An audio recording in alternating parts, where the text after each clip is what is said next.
بسم اللہ الرحمن الرحیم۔ ایک بزرگ فرماتے ہیں کہ مجھ پر ایک مرتبہ دل کی تنگی اور خوف کا شدید غلبہ ہوا۔ میں پریشان حال ہو کر بغیر سواری اور توشہ کے مکہ مکرمہ چل دیا۔ 3 دن تک اسی طرح بغیر کھائے پیے چلتا رہا۔ چوتھے دن مجھے پیاس کی شدت سے اپنی ہلاکت کا اندیشہ ہو گیا، اور جنگل میں کہیں سایہ دار درخت کا پتہ بھی نہیں تھا کہ اس کے سایہ میں بیٹھ ہی جاتا۔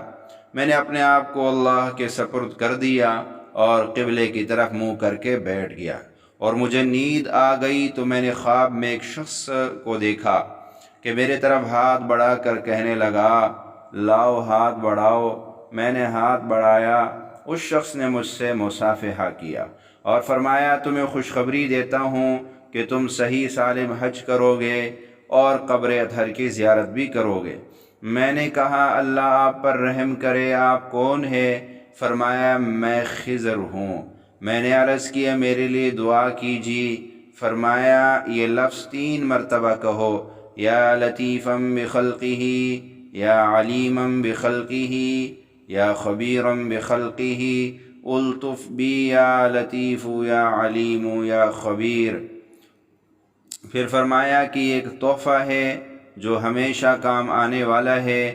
جب تجھے کوئی تنگی پیش آئے یا کوئی آفت نازل ہو تو ان کو پڑھ لیا کرو، تنگی رفع ہو جائے گی، آفت سے خلاصی ہوگی۔ یہ کہہ کر وہ غائب ہو گئے۔ مجھے ایک شخص نے یا شیخ کہہ کر آواز دی۔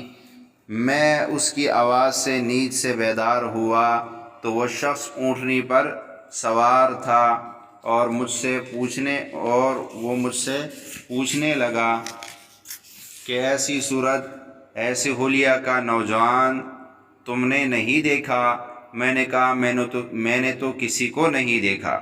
کہنے لگا، ہمارا ایک نوجوان 7 دن ہو گئے گھر سے چلا گیا ہے، ہمیں یہ خبر ملی کہ وہ حج کو جا رہا ہے۔ پھر اس نے مجھ سے پوچھا، تم کہاں کا ارادہ کر رہے ہو؟ میں نے کہا، جہاں اللہ لے جائے۔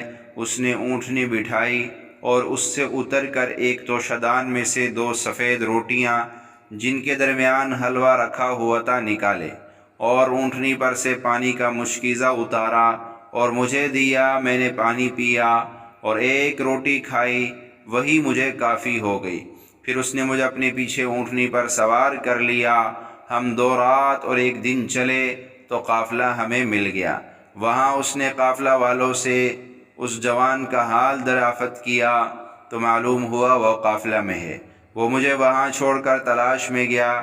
تھوڑی دیر کے بعد وہ جوان کو ساتھ لیے ہوئے میرے پاس آیا اور اس سے کہنے لگا، بیٹا، اس شخص کے برکت سے اللہ جل شانہ نے تیری تلاش مجھ پر آسان کر دی۔ میں ان دونوں کو رخصت کر کے قافلے کے ساتھ چل دیا۔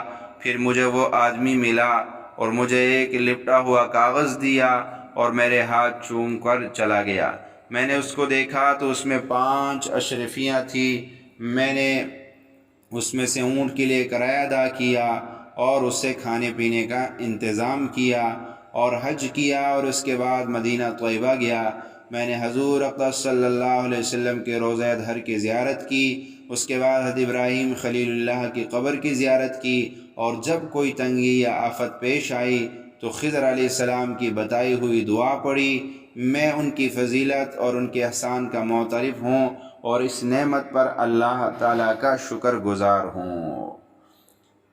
تو آپ نے یہ واقعہ سن لیا کہ اس کے اندر کس طرح ایک بہترین وظیفہ حضرت خضر علیہ السلام نے اس بزرگ کو بتایا، اور انہوں نے جب پڑھا تو اللہ نے اس بیابان جنگل کے اندر ان کی ایسی مدد کی کہ ان کو وہاں سے سواری بھی ملی، کھانا بھی ملا، اور وہ اپنے منزل مقصود تک صحیح سالم بھی پہنچے۔